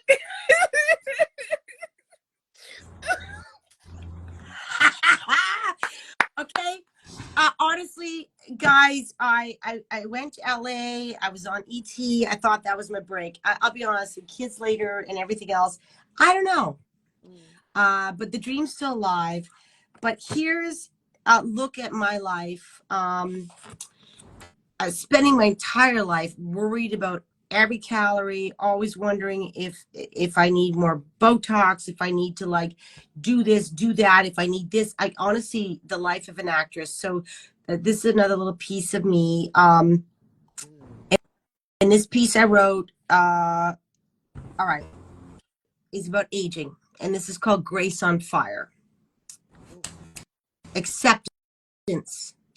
Grace, this aging face, the war we wage, it's a youthful race. The clock, the stakes, eyes forward, don't look back, they say, except in this realm. These deep engraved doldrums, the inner turmoil of a woman who creeps along, locked in time's cage. Ass backwards reality, fake filter mentality. Don't look back, some say. And I can't afford to. No point. I'll never be returning that way. This is me now, with bended knee, hobbling towards a sense of grace and acceptance. The mirror reveals the sins of yesterday and the demands of this, my mortality. Damn this rat race. Look this way, keep pace, do I fill, take all the pills, under knife, my truth should I kill? I'm not 20s or 30s, so now I'm what? I'm over the hill? Obsolete, just time to kill? Who's writing these stories? What planet is this? In the days ahead, I can wallow in nostalgia or I can ride out hard. Wrinkles forward, fuck it. Let's highlight them. Proud and on fire, older and own it. I am more fierce and interesting than my former 23 me, but my curves aren't as tight. How dare me? Do you want a Hallmark card or a Marvel skin suit? How about a life lived and scars to prove it? Grace will be my disguise. I hope with strength to tell no more lies. Straddle my steed, glide with ease into this, my chapter 3. 1 was young, 2 was dumb. 3, look out, here I come. No, all I saw was Betty White. All I saw was Betty White. When you said F it, all I saw was Betty White, number 1. Number 2, Bette Midler has a new movie coming out where at her age she's remarried and she is doing TikTok. Oh, I wish you were closer, because like I would want to pitch that to her to go ahead and to share at a show promoting the movie. And number 2, I want to sit with you in that theater somewhere, preferably serve alcohol, and laugh our asses off. right. Betty White is the goat. Like, she just, like, I just can't. Betty White, Eartha Kitt, these women did not give a flying hoot. They did not. Do you remember Blanche from the Golden Girls? Oh Lord. Oh, I don't even. Like, I just love the whole. But like Betty White and Eartha Kitt, in and out of the role, they did not like just. Yeah. I love that piece. That's gonna be my anthem now. Grace on Fire. Grace I'll send it to you. It is a beautiful piece, and it's something that's so relatable, right? As each of us get on in the years, we keep reflecting back, and imagine in the movie world or the acting world, it'll be more relevant. We're always worried about that through adolescence, through young early adulthood. We're always worried about that external physical appearance. I'm not. I don't think I'm special. I think we all go through that for sure. Yeah. But it's just exaggerated a bit when it's like your career is. Yes. Yeah. Yeah. Yeah. That's true. That's true. But what is sad to see, and fully understandable in your industry, right? Fully understandable. But in day-to-day life, and not just to the nation I live in, where I go, I see this, I see such vast amounts of people, they start having mental anguish about seeing the wrinkles appear on their face, about the grey hairs appearing and things like that. And yet within they're such beautiful people. And if only they can recognize that beauty within which glows and not be not unnecessarily be drawn back down or feel depressed about an age with grace. Enjoy your aging process. Enjoy the fact that I've every year I sort of get older, I sort of think, shit, that's another year I've kicked ass. You know, that's another year of shit I accomplished, and that's another mile I've gone in the race. You know? Well, and I think you are correct, sir. But I will tell you that men generally age and sometimes get more attractive with age as they age. And I will say, I'm going to pull out the female card here. It's a little tougher for women because a lot of our, I think this is an important subject, but a lot of our worth in media and we all know what I'm about to say, so I don't even need to say it, but you know the deal. So it's tougher because like a man with gray, like Rainier, you look very distinguished. I love facial hair, by the way. So you look fantastic. Okay. Me, okay, I have to dye my roots about every 2 weeks now. So I ain't going to do that to my hair. So I put some spray in right here. Okay. Because I don't want to show the gray. I'm not ready to do it. And for women, it's like, we've got all that other stuff going on where our skin loses its elasticity and there's changes happening, and we're having night sweats and we're angry for no reason, and there's all sorts of other stuff that goes on. But like, I do think that we need to honestly be honest about the differences. So, in the comments too. I appreciate that. But riding motorbikes, I used to keep a buzz cut all the time, and I intentionally shave my head 3 times a week. I hate, I love just the smoothness, right? yeah. But that's the thing. There are more things that are accepted about men. So a man he's getting old. He has the beard. He has a little bit of a pot belly. Oh, it's cute. His little butt is sticking out. But a woman, she doesn't have that indent in her waist anymore where she looks like she's wearing a corset half her life. We start rounding off a little bit, and the bottom is a little rounder, and we might lose an inch or two. I lost an inch and a half. We might lose an inch or two in height, and the hair is not like it was before. It doesn't listen to us anymore, so you can't style it every which way. The gray is coming in. The gray is more stubborn than the black or the brown or the blonde that you had. So now you have to kind of let it do its own thing. So everything about you is rebelling, internally and externally, and then you're being scrutinized because everything about you is changing. Yeah. So people dye their hair. For me, like, I was just like, I'm tired. It looked like I had a lint in my hair for the last 5 years because I would not dye my hair. I would not dye my hair, and the gray was just everywhere. But we scrutinized, and then being in the public eye, people have an image, a thought about you that they created, a fantasy that you are expected to live up to if you want to be accepted into that same hall, the society. Yeah. So yeah. Brought that up, Gemini, and that's exactly kind of where I'm coming from. If I wasn't an actress, like if I didn't have like the hopes to land more work, like for me to like let myself go gray is a process of like the step, right? But also new headshots, new category when casting looks at me, like it's a whole thing, and I ain't ready. I'm not ready. So it's and I'm not trying to make myself like, oh, feel sorry for me. I chose this. Would I recommend it to my children? No. But this is what I've chosen. So for me, it's like, no, I'm not ready to be the gray-haired actor. Yeah. It's And the thing is that stereotype, and it's a casting thing, and it's a whole different thing. So I've got an extra layer of not just real life. Oh, and I had a casting director say to me, actually, when you decide to go gray, that's a whole different category. It might go really well for you. And I'm like, I'm not ready to be gray in my real life though.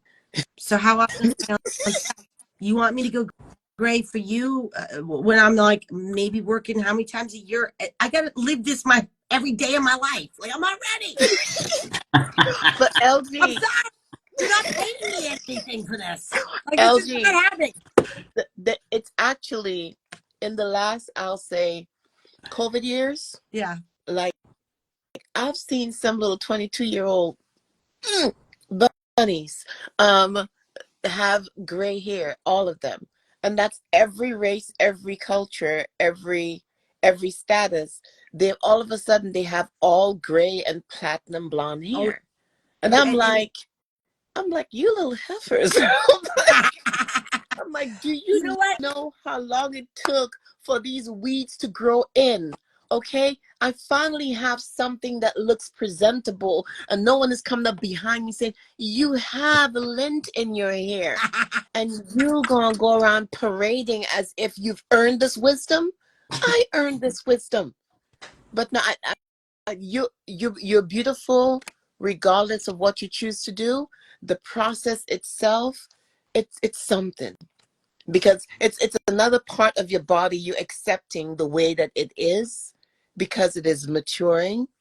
So I can't wait till you're comfortable in life to do that, and I want to be the first to see it. I want to be the first to see it. Don't show anybody else. Okay, just you. Just all right. It's me. Gemini, I didn't know. I didn't know how much I loved you till we were on this live right now. I knew I loved you, but honestly, this has just been. It's so great. Rainier, I know that when you asked me, when you guys asked me to be on here, you might have had an idea about what you wanted to hear. No. No. You guys did? This Okay. show, one of the things that Gemini and I have always agreed and done, it's all about the featured guest, and it's what they want to show off themselves to the world, what they want to read, what they want to expose of their journey and their future plans. It's all about you. So, dealer's choice. You have free runway to Oh my God. showcase what. I just tell you, I'm having the best time, and honestly, this is so much fun. I absolutely love this. And that is exactly what we want it to be for our featured guests. One of the reasons we even went to doing it every second Friday is we wanted to make sure we had the quality of guests. We just didn't want to just have anybody and everyone. People with substance, with depth, with the journey, with that authenticity. And you know, Mr. Witz was one of the very early people we featured on this show, and I've booked up now till the 1st of November. Would you believe? Good for you guys. That's amazing. I'm gonna grab my beer, and I'm gonna read my Gen X piece because we were just talking about age. All right. And it's a piece. I might need to grab a glass of something to sip on. Well, okay. Yeah. I'm ready. LG wouldn't be the same without her Guinness. You know, it's my Gatorade, and I'm not gonna lie about it. I make no apologies. Don't. Look, I've grown up through life making no apologies or not caring what I look like, and now standing with one foot in the grave and the other on a banana peel, I still don't give a rat's ass about anybody or anything, right? Yeah, you don't have one foot in the grave. You need to stop talking like you that. You hey, do not. Right here. the chronological clock doesn't lie, all right? All right. And you can't slip on the banana peel until I hit you in the throat. So don't get any smart ideas, okay? She just wants the pleasure of putting me in that hole. You guys are like just any duet, the classic duet, amazing duet that you've ever thought of. You guys have that, and I freaking love it. Anybody who has a beverage, I don't care if it's soda, water, coffee, or a beverage, please raise it. I'm gonna read Gen X. All right, ready? We're gonna read Gen X. Thank you. Cheers. All right. So, speaking of age, let's do this one then. We were the songs that you heard on the radio, all revved up, ready for a fight, dancing in the field in the headlights, running free and swinging from trees. We were tall when we were small, had to memorize our numbers if we wanted to make a call. There were no helicopter moms, no boundaries set for us at the edge of our lawns. I had 3 channels to choose from. Country girl living. I could still hear that antenna rotating. My girlfriends from town, they had cable. We would record our favorite bands. MTV was amazing. On VHS if we were able. You couldn't rewind TV live. Let's talk about the mixtape. I think we've all made one. Speedwagon in Chicago, love hurts was our motto. We got a special talent. We lived in different times. We were exposed to life offline, but young enough to embrace it when it came crashing through our door. We were amazed by the Commodore 64. We ran wild and free. If we fell, no one was watching. No Band-Aid standing by, provided by watchful eyes. We had to pick ourselves back up, make the journey home. Running was a breeze that dried our tears, and by then, the bleeding had stopped. They call our generation cynical, bleak, and disaffected. It's true. Some of us are messes. But we work hard. We play hard. Some of us still like to wear our rock concert t-shirts. Hell, some of us still go to shows. You're not going to find any polyester in my closet's back row. We are team players, pragmatic, assertive, no bullshit. Mental health wasn't talked about. We were told to get over it. And I'm not saying that was great. And now we have that fate. A generation of self-healers or sadly deep wound feelers, some of which found ways to self-medicate just to get through their days. We grew up craving independence, not a lot of supervision. Both parents needed to work, and the world around us was changing so quickly. We adapted well, and here we are again. On the cusp of a big change, the world has been rearranged. Things might seem a little strange, but we got this. It's in our DNA. I love it. For 2 generations. Damn. So I wrote that like with the whole COVID thing and like the lockdown and like just what a strange thing that was. And like it was like, oh my God, it was like we were seeing a war. Yeah. Our generation has, so that was the closest thing that we could probably relate to some sort of world phenomenon like that changed life. And I don't know. And just the ending there was for me just going, okay, you know, at Gen X, we've dealt with a lot. We out of all, we got this. We're going to be okay. We went from like no internet to like, oh my God. To cell phones that you can actually see on the screen. Yeah. All of that. We learned how to use a computer. We were young enough to learn all that stuff. Anyway, I just, CD-ROM. Do you remember the Commodore? Sorry, go ahead. I was saying CD-ROM and floppy disk, BMX bikes, and British Knight sneakers when you couldn't get the Nikes. Like the floppy disk. Do you remember the Commodore 64? There was an Olympics game that my girlfriends and I, like, they had a computer, so we go over there, like, and it was just like it'll stick people. Diving game, like tracking. Yeah. Like, bleep, and that little the 2 bars and the little thing bleep bleep bleep bleep bleep bleep bleep. And that and Tetris was the coolest thing in the world. Arcades. Did you guys do arcades? Oh my gosh. I used to, okay, don't tell my mother. I already prayed about this, so I think I'm forgiven. I used to take some of the communion money and I would give. You can't post this. You can't post this.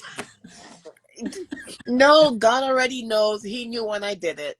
I would give a portion to God, but $1 or $2 I would save and turn that into quarters. That's back when a quarter could get you like a good game. And like if you play with somebody, they use their quarter, the two of you play, you use your quarter, the two of you play. So you get like twice as much out of it. And there are some games that you put a dime in and would actually work. So like Space Invaders was my favorite thing, and Mike Tyson Punch Out. So look, and this is how I played like just I had no skill. And I was able to relive that back in college. I went to college in Mississippi, and they had an arcade game, and I was playing Street Fighter. People thought I could play. No, I just didn't want to die in the game. But Mr. Witt says God already knows, Gemini. God already knows. So now I find out that this show now has a criminal taint to this show. Thanks to my co-host. Great. Oh, You're still clean. You're still clean right here. Rainier, don't even start. Rainier was a bad boy. I don't want to hear it. You have a rap sheet. You probably have a rap sheet. So I want to hear it. That was one incident. Clean as a whistle. Clean as a whistle. And I might have beat somebody up after church because he beat my sister up, and he picked up something and started hitting it. It was no longer a fair fight. So of course I had to jump in. Well, yeah, girl, you get in there. I love that. Yeah. I'll tell you about some other time. Now that my respect, shut up. Now that I done confessed on the live, and this is gonna go. God, this is going to go on Spotify and on YouTube. Yeah. So okay. All right. Does this go on? Where does this go? Does this go on Spotify? Yeah. So, what I'll do is I'll when I post it on IG, I'll add you, Gemini, as collaborators. Now I can add up to 3 people, or 4 people. So I was going to add Through the Looking Glass, Janaya _Stephens, and was there another page you wanted to do? No, those 2 for me would be great. Yeah. And I'll add Gemini, and then I'll post it on my page as well. Besides that, what I do during the week, I'll download it from the archives, and I'll create a YouTube video. Yeah. And I'll post on YouTube, and then I'll send you that link. And then I also create an audio file of it and post it as a podcast on all the major podcast channels like Spotify. Well, and I'll send you the links to that as well, which you can use for promoting your own work. I think that's fantastic. I'll be honest with you. I think that we've had some very interesting conversation. I'd like to think that would be some entertaining. Yep. And the other thing I say to all our guests, Janaya, this is only the first time, but it's not the last time. As you've got things coming up, you've got to release another book, or you've got anything else you want to come and showcase, reach out to myself or Gemini, and I'll put you into the register and lock you in. And as you know, I work months ahead, so the sooner you know something's coming on, reach out to me earlier and I'll slot you in. And this is only the first time. It's not the last time. I respect you as a friend. I respect you as a person, and I respect you in everything you do.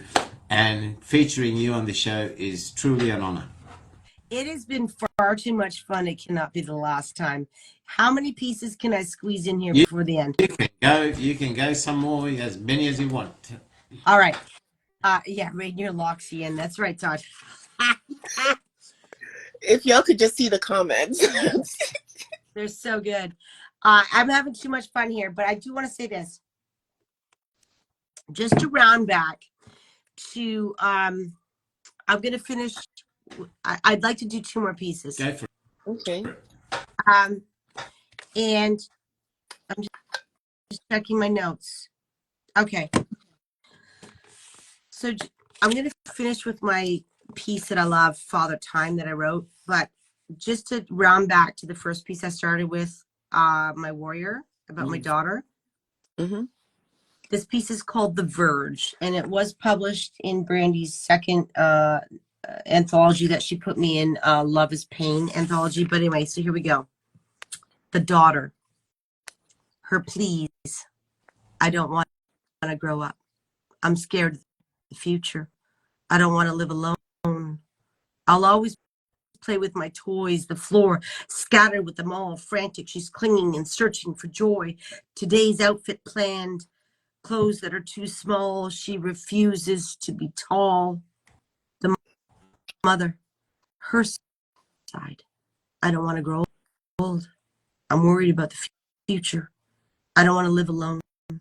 I'll always have brown hair, color dye staining the counter, her fingers, resistance. She's clinging to her youth. Today, covering gray strays, she refuses to fade.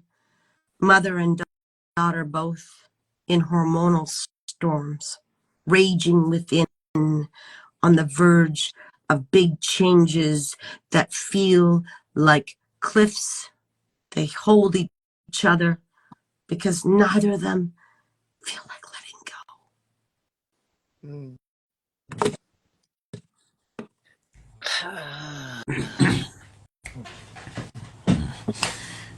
Oh, go. So my daughter's 14 now. Oh my gosh. Puberty's hit. And Mama Bear over here might be having hot flashes and all the rest of it. So it's just this interesting moment where, like, you know, her hormones are doing something and mine are doing something wonky, and it's like we're both just like, I don't want to grow up, I don't want to grow old. It's like, oh no, you know, like it's just this like twister. It's like, oh, and so she complains to me, and I'm like, I know how you feel. I don't want to. Girl, what you talking about? It's worse on my side. And we're both like, ah. Oh my God. But that's beautiful that you guys can relate to each other. Yeah. I can't wait to see when that page flips over to the new chapter and you're able to embrace all of those changes, and she starts feeling like a teenager, like on the cusp of adolescence. And you'll be happy for her, and she will be the one in your corner, like cheering, Mom, like maybe you should dye your hair red or platinum blonde. Like I can't wait for you purple. I don't know. Ooh, purple, but kind of like bluish purple where people can't tell. So when you're in the light, they kind of see that you, and they're like, it looks black, but it's not. So yeah. I'll reach out to you. I'll get your advice. You know, I don't know. I do not want to fade though. And I think that's the thing. Like, you know, there's this one voice artist that I know. She's incredible. She's in Shanghai right now. She does all these voice animations for all these famous. Anyway, she's got like pink, like she's probably 80, pink, and she wears like, she's just like, I am not going to fade into the background. So you know what? I'm brightly colored. All right. And I love her for it. She wears crazy outfits too. But you see, now I need to know who this woman is because I want to see her outfits. I actually could show you one of her outfits. I can't do it on my other device. Her name's Ellen Ray, and she does voiceover for so many things you don't even realize. She's incredible. Okay. Is she on IG? Yeah, I'll send you new. I'll send it. But while you were speaking just now, I had this visual of poor Todd, like two females in the house, one worried about growing up and one worried about getting old. He must be a closet drinker in the cupboard or something. He must be smashing a few bloody bottles of whiskey straight there to keep his sanity. But he's not by himself, though. Her son is there, so he's not outnumbered. But the kids are their dads. We have them half the week, so. All right. Yeah. He got to but what you just said though, it's I remember like when my son was going through his teen years, including my two stepsons as well. Like they can be challenging years, watching some of the monsters and going, oh really? Oh seriously? But you got to show patience and you nurture them through. But as you get through that and you feel supportive and supportive of them through that journey, as they turn into adults, my son is my best friend. Last night, on a Friday night, my son and I, we caught dinner and we went and watched the new Deadpool movie. Just came out on Thursday. We went and caught it last night, late night. And his partner stayed home and, father and son, we spend a lot of time like that together. He doesn't even call me dad, he calls me mate. Aww. He comes out with my friends and they say, Giles, your son is more responsible than you. I said, yeah, I'm showing him what not to do, right? But I go out with his friends, and they're all sending me all these Facebook invites and all this. And guys, I'm your dad. I'm older than your parents, like. But they all think, oh, Dane. My son's name's Dane. They go, oh, Dane, you've got the coolest dad, because I'm just crazy as a cut snake when I go out with them and just be myself, because we've got that friendship, right? And that's a beautiful thing to be able to enjoy with your children as adults, Absolutely. Yeah. Love that. You'd be a pretty cool dad. I unfortunately didn't really have a dad that so I think that's amazing. I think it's amazing. I love that. On Monday night, I went out with my son and his partner. We had to go to one of my niece's birthdays, and he picked me up, and we're driving back. And I'd had a couple of drinks too. Suddenly, he puts on this Akon song. He goes, "I'm going to play Dad's favorite song, Akon's Gangster Bop." And his partner sitting there. I'm sure your father's just killed somebody or got into shit we don't know about. And he had Akon playing Gangster Bop blaring on the stereo. He goes, "Dad's song." This is the sort of relationship I share with them, and that's a great thing to be able to do, right? And the way you get that relationship is exactly through the authentic bond that you share with your own children. LG. Well, So Todd says there, my grown daughters are so damn fun to hang with, and his kids are obviously in a very different space than mine are in my relationship with them, and it's so interesting because I did, I did say to Todd, okay, so my kids are a lot younger. You ready to like come back into that fray? But his girls are flown and grown, and they're beautiful, amazing women, who are like just killing it. But he has this amazing relationship with them, and they call him, and they and he says, my grown daughters are so damn fun to hang with, and I love that. Like, so that gives me hope that, like, oh my God, they're not little anymore, I'm gonna be sad. No, there's more to look forward to, and I love that. yeah. I love that. Yeah. I love that. Okay, so I feel like I was asked for one more poem, and I don't know what we want to finish with here. So don't think of it as finishing. Think of it as tying a bow until the next time we see you again. I like that. I like that. While you're selecting your piece, I want to thank everybody in the audience, and I say this every week. You play such a large part because your comments and all that you help bring out that energy. You help the featured guests to let out more of themselves. In LG's case, I mean, she's so loved, but every week the commentary, the attendance, helps to lift that energy, right? There's only so much that the feature can give out of themselves. If it's like you can't speak to an empty room, right? But your comments and your support really help a great deal in that. Plus, I need some witnesses, because like when Renee accused me of saying or doing something, y'all are there and seeing what instigated that. So I am so thankful for your support and supporting me, except for people like Lone Wolf who like starting trouble, and Jolene who points out stuff. But everybody else, thank you so much. I love you, Jolene. Lone Wolf, yeah, all right. But I thank you guys for showing up because it would not be as much fun. Jolene, that is a classic. Did you see that gentle backhanded slap just tainted with a little kiss on the cheek? Just whack, see? Before you knew you'd been slapped, you were kissed, and you forgot you didn't know. This is the stealth bomber moving here. This is how stealthily she goes. She moves, whoosh. This is my life. This is how I'm stealthily attacked all the time. I don't know what you're talking about. I haven't hit you in the throat yet, so I definitely haven't kissed you on the cheek. But I can't wait to hit you in the throat. I don't know if anything else is going to follow that. Maurice coming in. I don't know what you two get up to every week, but I'm here now and exhibit. My mom voice.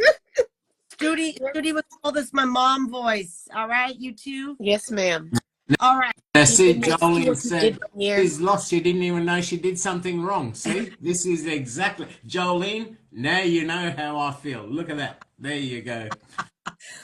All right, I'm going to finish with this piece, and you two could continue to bicker afterwards. Flag thrown, personal foul. That's right. All right, here we go. So I'm going to say my piece, and then after I finish reading this, I'm actually just going to dip out. I'm going to be dramatic. No, before you go, well, if you're going to do that, then let me thank you for coming on, especially going through being unwell. You're a real trooper to come on. Thank you very much, LG. It's been a long time coming. It's been an absolute pleasure having you on. We've enjoyed the laughs. It's been great having you on. And remember, it's not the last, right? It really is. I honestly, I can't wait to come back. This has been amazing, and you guys are awesome, and I've had so much fun. And that's what we wanted to be, Yeah. right? We wanted to be to showcase all about you, and also I wanted to let people know what you've got coming up in the near future as well, in terms of your writing, in terms of books, in terms of shows, anything like that. So read your piece and then say your piece, and then you can say farewell. All right. I have nothing in the works at the moment, everybody, but I am loving my summer. It's been busy, and I'll be back on my Thursday shows, as you can catch me on Glass and Mead. And much love. I will always hold this community very dear to my heart, and this has been an amazing time.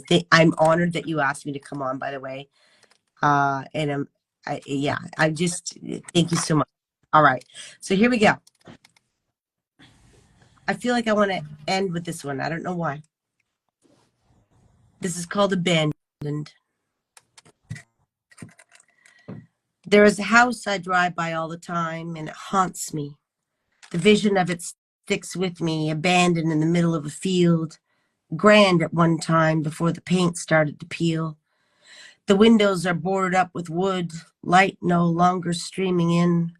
The roof has collapsed from the weight of the weathering. Seasons have passed without any maintenance. The property is surrounded by unattended farmland. Surrounding that, dirt piles from machines digging, building new beginnings. Life moves on. This house, it still stands, although time has been unforgiving, but it remains a symbol of dreams that were once worth living.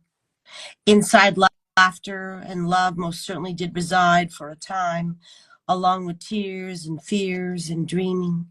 Plans were made, and food was fed, nurturing. Within those walls, inside at night for safekeeping. When did the roof start leaking? When did the floors start creaking? How long has it been vacant? Abandoned now, that house I wonder all about, that home from the past.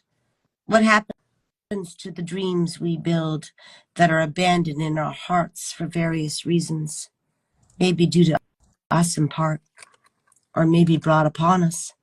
Dreams die all the time, which makes room for new ones to start. Should we leave them as relics in our hearts, cobwebs tangled in the corners of the ceilings, collecting rainwater and pools of old feelings? Or should we take a wrecking ball to it all, break new ground and rebuild it all? This ground is no longer sacred. I think it's wisest to relocate it. Standing alone on the side of the road, cars whizzing past, nobody home. Alone in the middle of this shrinking field that new progress threatens to steal. I think I will build a new house of dreams, but place it by the water's edge. I want to hear the birds when they sing, and the crickets and all the things, and not a moment longer of time wasted. Peace. That's the perfect way to tie this into a poem. That's the perfect poem. Yeah. Machines digging, building new beginnings. And I love the one where when did the roof start leaking? When did the floor start creaking? That's sometimes we fail to miss those early warning signs, don't we? Until it's too late. And then do we take that wrecking ball? That was so beautifully captured. And it's a journey that many of us have been down somewhere along in our lives. And so it's so relatable. So, you know, and it's not necessarily even in a emotional sort of relationship, even in our employments, you know, in our organisations we work for, you know. So yeah, very relatable piece in so many ways.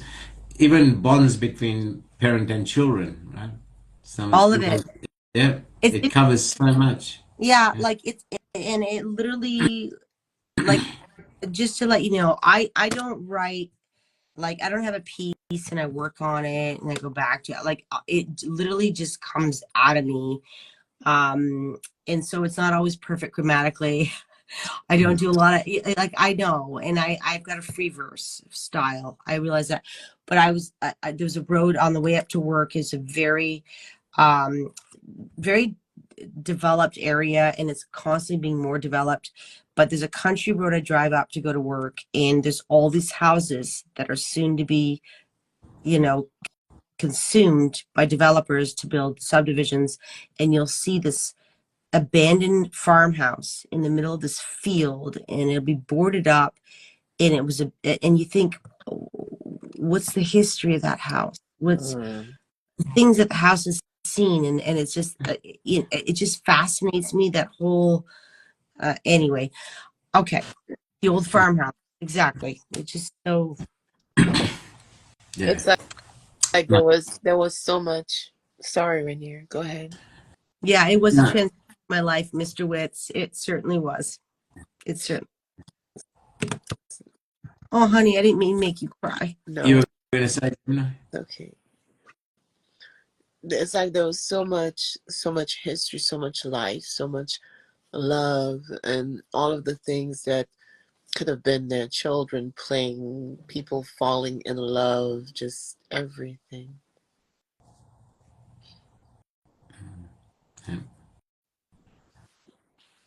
Yeah. Well, I'm glad I ended us on a happy note.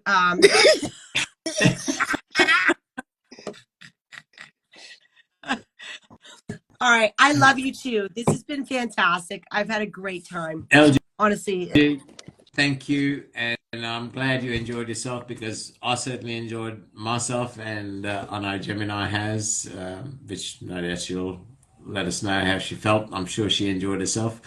But thank you to everybody in the room. Your comments and all have been hilarious and supportive and encouraging, and yeah, absolutely beautiful audience. And LG, the people who've attended this room, who've come and gone through, is also a reflection of how much you are loved within this community. You know, it really is. There's been some amazing people, and funnily, Richard Bell, yeah, he's going to be in Melbourne next month, so I'm going to DM him and hopefully I can catch up. He's going to be in my city next month. He's coming for a conference, and he said he'll have some spare time, so I'm hoping to be able to at least catch up for dinner and a couple of whiskeys with him, even, at least, if nothing else. Amazing. So, it's really cool to meet people in person. yeah. Todd and I are trying to do that whenever we can. Locations, it's almost like we need to put a beacon out, like, we are traveling to this area. What poets are in the area? Let's do the hug. Let's do the hug. Let's do the hug. Let's do a drink. Did the hug go well? Everyone has been exactly as they are. This community is incredible. Please make me collaborate on Janaya for this. Yes, I will. I'll do both. I'll do Through the Looking Glass and Janaya, and yeah, for sure. And when I do the YouTube and the podcast, I'll send you those links as Please well. do as well, because I'm not over there, and now I'm just gonna get like a weird. Like, I hope it goes well. I hope they like me. I I'm hope sure they like me. it's been an absolute hoot. It really is. You know, it's what I love about this is we try to make bring people that are authentic, right? And that authenticity is what speaks for itself, right? Mm-hmm. Not a put on sort of, superficial sort of thing. It's just people speaking from the heart, what people speaking what from the heart through their poetry and what it means to other people, right? So the only regret I got is that when we posted that, the comments can't be captured because their comments are just phenomenal. They're amazing there. Really reflects on how well you are thought of and respected and the regard you're held in. Thank you, LG. Gemini, as always, thank you. Sorry, Gemini, you were going to say something. I'll let you. Because LG has told us to behave, I know how to take instruction. So I'm not going to respond to that little snarky remark. But thank you, everybody, for coming. I appreciate and I love y'all. And for those of you who missed the comments, you know next time to come because you don't know what you're missing. We can't possibly read out all of the comments on here. I couldn't even respond to all of the comments on here. People are like pointing things out and joking and laughing, and I'm poking fun. They're poking fun. It's beautiful. It's beautiful. So come join us on here, and hopefully in person one day. But come join us on here and join in on the fun. Thank you, LG, so much. I appreciate you. Gemini, before you go, I think I just saw a comment by Wiley. Apparently, her homeland is St. Lucia. I think you got a sister in arms. Wiley, your homeland. My people. See? I found one of you. See, that's my charity for the day. I've united a couple of little Islander girls. All right, people. So much. I gotta go. I'm not telling you what to do, but kick me out. No, thank you all. I'll just end the live. Thank you, Gemini. Thank you, LG. Thank you, everybody in the room. And Todd, I'll be speaking to you next because you're next. God bless. Stay safe, all. Thank you so much. What an honor. Cheers. I had so much fun. Likewise. Cheers.